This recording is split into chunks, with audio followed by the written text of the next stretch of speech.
Мані प्रधानमंत्री जी, У нас такие отношения, что я считал, что вы и так все понимаете. हमारे इतने रिश्ते हैं कि मुझे ऐसा लगा कि आपको कोई अनुवाद नहीं चाहिए।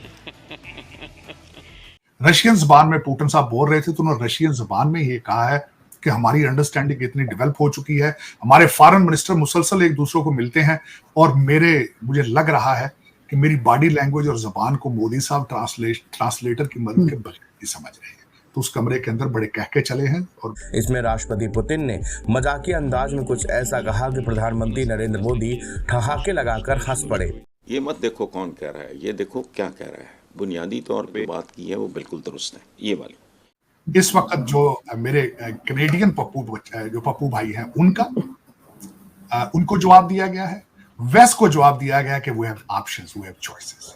जो अपने ताल्लुकात हैं, एक जो बैलेंसिंग एक्ट होता है जहां पर आपके मफादात का तहफ़्फ़ुज़ होता है। अगर आपके इंटरेस्ट इसमें है कि जी आपको अगर फर्ज करें RLNG अगर आपको सस्ते दामों मिलती है, अगर रशिया से मिलती है तेल, आपके हालात क्या है? आपके हालात ये हैं आरजू के सरकारी खजाना खाली, कर्जे नागुज़ेर, दहशतगर्दी ने मुल्क को जकड़ रखा है। इस वक्त 3 करोड़ बच्चा जो स्कूलों में नहीं जा रहा।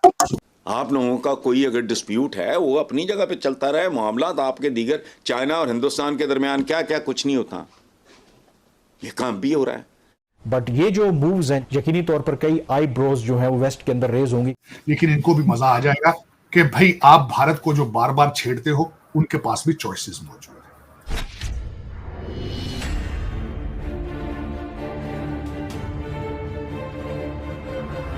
नमस्ते दोस्तों, जय हिंद। वेब मीडिया में आपका स्वागत है दोस्तों। राष्ट्रपति पुतिन और प्रधानमंत्री मोदी की द्विपक्षीय वार्ता के दौरान कुछ ऐसा हुआ कि प्रधानमंत्री मोदी जोर जोर से हंसने लगे। रूस के राष्ट्रपति पुतिन ने भारत के संबंधों को लेकर बड़ी बात कही है। राष्ट्रपति पुतिन ने प्रधानमंत्री मोदी से कहा कि हमारे ऐसे रिश्ते हैं कि मुझे ऐसा लगता है कि आपको किसी अनुवाद की जरूरत नहीं है। RT ने भारत रूस की दोस्ती की इस पल का यादगार video social media platform X पर पोस्ट किया। यह वीडियो सोशल मीडिया पर खूब वायरल हो रहा है। प्रधानमंत्री मोदी रूस के राष्ट्रपति के न्योते पर रूस पहुंचे हैं। यह मेजबान रूस की अध्यक्षता में 16वीं ब्रिक्स शिखर सम्मेलन आयोजित किया जा रहा है। राष्ट्रपति पुतिन के साथ द्विपक्षीय वार्ता में प्रधानमंत्री मोदी ने कहा, पिछले 3 महीने में मेरा 2 बार रूस आना हमारी करीबी समन्वय और गहरी मित्रता को दर्शाता है। पिछले 1 वर्ष में ब्रिक्स की सफल अध्यक्षता के लिए मैं आपको बधाई देता हूं।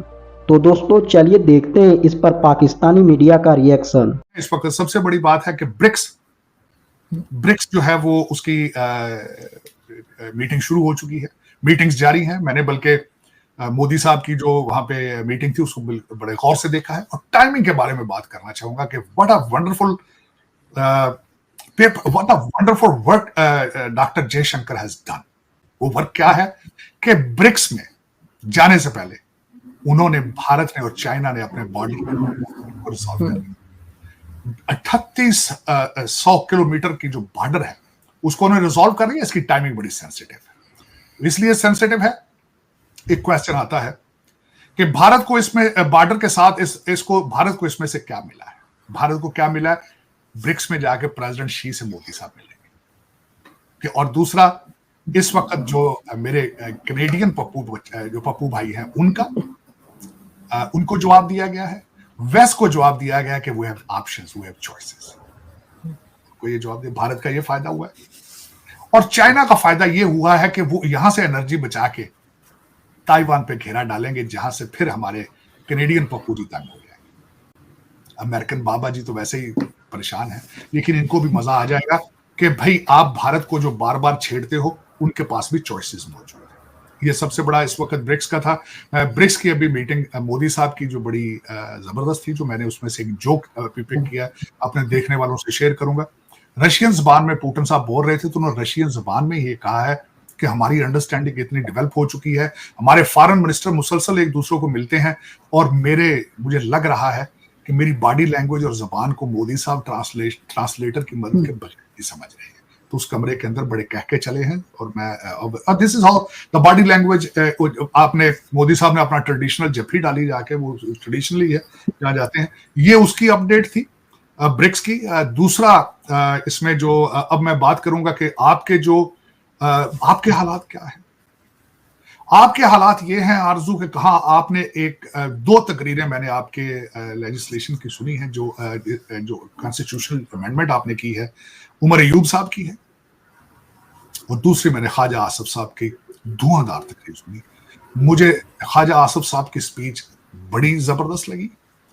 उमर अयूब साहब ने मुसलसल हमले किए। दो फिक्रे, मैं ज्यादा टाइम नहीं लेना चाहूंगा, दो फिक्रे मैं उनके भूल नहीं पाया। एक, उन्होंने ये कहा था कि वक्त का पहिया जो है वो बड़ी तेजी से चल रहा है। मैं उसकी तेजी आपको बताना चाहूंगा कि वाकई वक्त का पहिया बड़ी तेजी से चल रहा है। और दूसरा, उन्होंने अब गिले किए, उन्होंने कहा जी मेरे फलाने एमएनए का घर तोड़ दिया गया, फलाने का पेट्रोल पंप बंद कर दिया गया, फलां का ये बिजनेस खत्म कर दिया गया। लेकिन और उन्होंने कहा कि कुछ एमएनए को चौथे फ्लोर असेंबली के अंदर उन्होंने बंद कर रखा। उन्होंने एक और बड़ा तारीखी फिक्रा, उन्होंने कहा एक पाव गोश्त के लिए आपने पूरी भैंस काट दी। बड़ा इतिहास किया। लेकिन जब साथ ही ख्वाजा साहब बोले तो उनके उन सारे सवालों का जवाब आ गया। उन्होंने कहा कि आज भी अमेरिका और पाकिस्तान, अमेरिका में जाके जो इमरान खान के फिक्रे थे कि मैं नवाज शरीफ का एयर कंडीशन और टीवी बंद कर, बिल्कुल गूंज रहा है। उन्होंने कहा है कि भी आज चीखें निकल रही हैं तुम्हारे, फलां कर दिया, फलां कर दिया। उन्होंने कहा इस हाल के अंदर नवाज शरीफ बैठा है जिसको अरेस्ट किया गया, उसका भाई भी जेल में था, उसका भतीजे 2 जेल में थे, उसकी बच्ची भी जेल में थी। उन्होंने कहा ख्वाजा साहब मैं खुद जेल में था, हनीफ अब्बासी जेल में था, राना सनाउल्लाह जेल में था, मिफ्ता इस्माइल। तो वाकई भैया बहुत जल्द खुलता है, बहुत जल्द खुलता है। लेकिन इसमें सवाल एक है, आज कॉन्स्टिट्यूशनल अमेंडमेंट हो गई, ठीक है, क्या पाकिस्तान इससे आगे चल पाएगा? इस वक्त 3 करोड़ बच्चा जो स्कूलों में नहीं जा रहा, कुछ नहीं। आप आगे इन 346 एमएनए आपके वहां बैठे थे, मेंबर ऑफ नेशनल असेंबली। काश उन्हें यह एहसास हो कि 3 करोड़ बच्चा स्कूल नहीं जा रहा, 4 करोड़ खैरात मांग रहे हैं पाकिस्तान के अंदर और पाकिस्तान से बाहर। उसके बाद एक आखिरी बात जो मैं करना चाहूंगा, मेरे एक प्रोग्राम मेरे ज़हन से गुजरा है, कल मैंने जब अखबार पढ़ रहा था पाकिस्तान के न्यूज़ पेपर, आपकी पंजाब गवर्नमेंट ने एक प्रोग्राम बनाया, उसका नाम रखा है पंजाब की धी रानी, कि हर बच्ची का पंजाब में जिसकी शादी होगी उसको 1 लाख रुपया कैश दिया जाएगा, खाना और फर्नीचर के कपड़े दिए जाएंगे। साथ ही मुझे मेरी नजर से आपकी टाटा के एक प्रोग्राम मेरे ज़हन से गुजरा है, क्योंकि आजकल मैं रतन टाटा की वजह से टाटा पे ज्यादा फोकस हूं। टाटा के अंदर इस वक्त फैक्ट्रियां हैं और वहां पे 2 एसयूवीज जो बनाने के लिए उन सिर्फ और सिर्फ खवातीन, सिर्फ औरतें बनाती हैं। 1 लाख रुपया बिल्कुल देना, आपका क्या ख्याल है 1 लाख एक कुंबे के लिए, एक औरत के लिए कितने दिन चलेगा? जब 1 लाख रुपया खत्म हो जाएगा फिर क्या होगा? क्यों नहीं ये 346 एमएनए और आपके चलाने वाले इन चीजों पे जोर देते? क्या वजह है? अपने बच्चे लंदन पढ़ाते, कौम के बच्चे गाना, और 1 लाख की क्या वैल्यू है आजकल के जमाने में? कुछ भी नहीं, कुछ भी नहीं वैल्यू। किसी रेस्टोरेंट अच्छे में खाना खाने जाए तो 30,000 रुपए बिल आ जाता है। हाँ बिल्कुल। 2 दफा आप बड़ी गाड़ी का पेट्रोल डालें तो लाख रुपए खत्म हो जाता है। लेकिन उन औरतों को क्यों नहीं आगे लेके आया जाता? क्या वजह है? लेकिन चलें, इसके मैं समझता हूं कि आज हमारा अच्छा रहा प्रोग्राम, और डेफिनेटली इसके बाद दोबारा अपडेट करेंगे। अभी 5 नवंबर है, मैं 5 नवंबर तक फिर मुसलसल आपको बताता रहूंगा।